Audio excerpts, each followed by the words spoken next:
Je vous propose un nouveau tutoriel sur EBP Bâtiment 2015 sur la création des familles clients et fiches clients.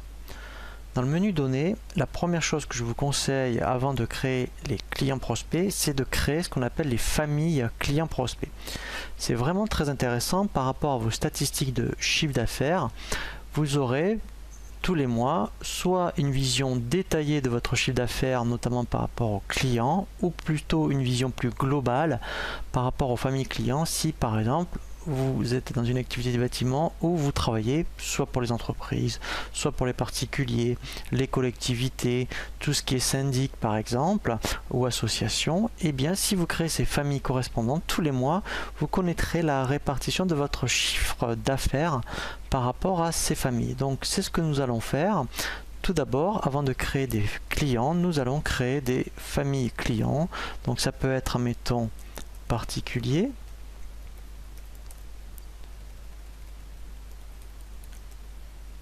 Voilà.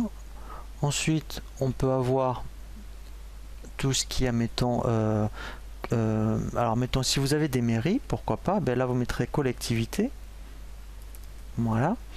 Et si, admettons, effectivement, vous êtes dans une activité où vous travaillez, admettons, pour des syndics, par exemple, eh bien, effectivement, ici, vous mettrez syndic, voilà. Et là, voilà, on crée le libellé correspond. Voilà, donc là, après, ça serait intéressant, vous verrez, parce que quand on va créer des familles, alors clients ou prospects, on affectera ces familles correspondantes. Donc ensuite, effectivement, on va passer à la création des clients prospects. Alors, je vais faire exprès de créer des prospects, donc vous verrez que ce soit des prospects ou des clients, c'est pareil, mais quand on va créer des prospects, quand on va faire des devis, dès que ces devis seront, je dirais, transférés en commande ou en facture, les prospects vont passer en clients. Donc là, mettons, je vais dans prospect, je fais ajouter, voilà, et là, donc ça peut être, admettons, une mairie, et bien, admettons, je vais mettre, admettons, MA pour, admettons, voilà, mairie de Nantes, pourquoi pas.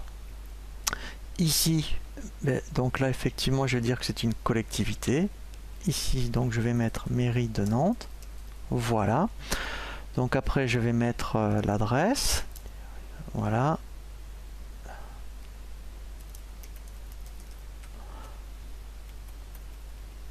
Voilà.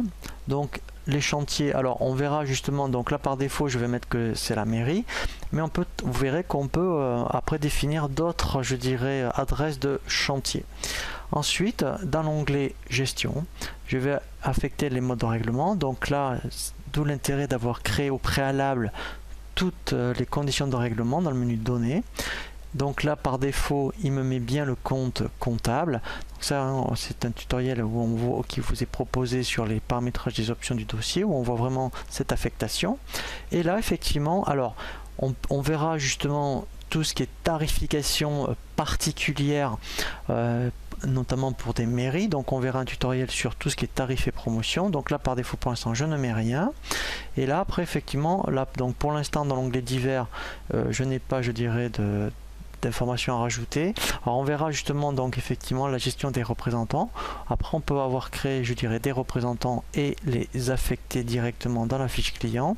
Alors ça on le verra justement, ça pourrait être intéressant par rapport à d'autres activités, ou plutôt vous avez des chefs de chantier, admettons, ou des collaborateurs, en mettant pour je dirais, détourner l'utilisation de la table représentant par rapport à d'autres, je dirais, interlocuteurs. Et ici effectivement vous allez avoir toute la gestion de contacts où vous allez rajouter, je dirais, tous les contacts, admettons, que vous avez dans la mairie. Voilà, et ensuite vous pouvez donc enregistrer, voilà, votre client.